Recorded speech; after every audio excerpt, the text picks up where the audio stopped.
ভাৰতৰ সৈতে শত্ৰুতা কৰিব বিচাৰে কিন্তু ভাৰতক প্ৰত্যাহ্বান জনাব পৰা কি আছে বাংলাদেশৰ এবাৰ ডোনাল্ড ট্ৰাম্পেও বাংলাদেশক দেখুৱাইছে ৰঙা চকু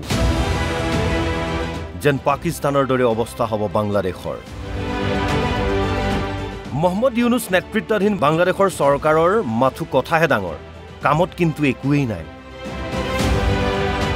ভাৰতক ভয় ভাবুকি দেখুৱাবলৈ চেষ্টা কৰে ভাৰতৰ সৈতে বাণিজ্যও নকৰে আন্তঃৰাষ্ট্ৰীয় বাণিজ্যত খুপনি পুতিবলৈও চেষ্টা কৰে বাংলাদেশে বাংলাদেশৰ মতে ভাৰত নহলেও চলিব পাৰিব দেশখন কিন্তু প্ৰকৃত সত্যটো কি সঁচাকৈ ভাৰত অবিহনে চলিব পাৰিবনে বাংলাদেশ এবাৰ আহিছো মূল কথালৈ বাংলাদেশৰ জিডিপিৰ মূলতে আছে দেশখনৰ বস্ত্ৰ উদ্যোগ কিন্তু শেহতীয়া ঘটনা প্ৰবাহৰ বাবে ঋণাত্মক প্ৰভাৱ পৰিছে বাংলাদেশৰ চিৰ পৰিচিত বস্ত্ৰ উদ্যোগত বহু প্ৰতিষ্ঠানত উলমিছে তলা কৰ্মৰ সন্ধানত বহিৰাষ্ট্ৰলৈ আগমন ঘটিছে বাংলাদেশী শ্ৰমিকৰ তাৰ মাজতো ইউনুস চৰকাৰৰ শেষ আশা আছিল আমেৰিকা কিন্তু বাংলাদেশ চৰকাৰৰ আশাৰ কফিনত শেষৰটো গজাল মাৰিলে ডোনাল্ড ট্ৰাম্পে ট্ৰাম্পৰ এটা সিদ্ধান্ত এতিয়া জোকাৰণি তুলিছে বাংলাদেশত এতিয়াৰ পৰা আমেৰিকাই ৰপ্তানি সামগ্ৰীৰ ওপৰত লগাব শুল্ক কৰ অৰ্থনৈতিক দৃষ্টিকোণৰ পৰা বাংলাদেশৰ বাবে এয়া মুখ্যম আঘাত দায়িত্ব লৈ ট্ৰাম্পে ঘোষণা কৰা অনুসৰি আন দেশৰ পৰা অহা সামগ্ৰীৰ ওপৰত আমেৰিকাই আৰোপ কৰিব শুল্ক কৰ এই আমেৰিকাৰ বজাৰখনকেই সৰ্ববৃহৎ বজাৰ হিচাপে গণ্য কৰে বাংলাদেশে 2017 চনত বাংলাদেশে ৰপ্তানি কৰিছিল 5.84 বিলিয়ন ডলাৰৰ সামগ্ৰী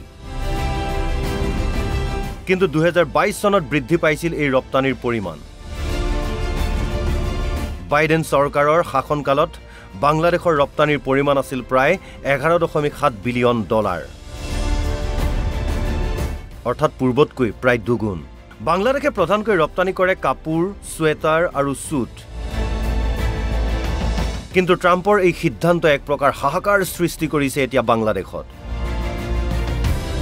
আমেৰিকাৰ নতুন অৰ্থনৈতিক সিদ্ধান্তই বন্ধ কৰি দিব পাৰে বস্ত্ৰ নিৰ্মাণ কাৰখানা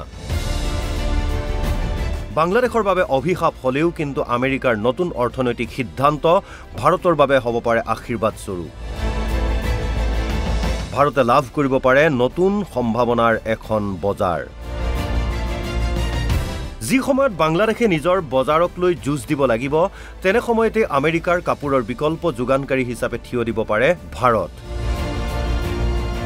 এই পৰিস্থিতিৰ সুবিধা ল'বলৈ ভাৰতে কাপোৰ উদ্যোগৰ উৎপাদন ক্ষমতা বৃদ্ধি কৰিব লাগিব আমেৰিকাৰ বজাৰত অংশীদাৰিত্ব বৃদ্ধিৰ বাবে পদক্ষেপ ল'ব লাগিব ডোনাল্ড ট্ৰাম্পৰ এই নতুন সিদ্ধান্তই বিশ্বৰ বজাৰত নতুন সম্ভাৱনীয়তা আৰু প্ৰত্যাহ্বানৰ দিশ উন্মোচন কৰিছে এই সিদ্ধান্তৰ প্ৰভাৱ সমগ্ৰ বিশ্বৰ বজাৰত দীৰ্ঘদিন ধৰি দেখিবলৈ পোৱা যাব এই সুযোগৰ সদ্ব্যৱহাৰ কৰিলে ভাৰতে লাভ কৰিব ইয়াৰ উচিত মূল্য news desk report NB News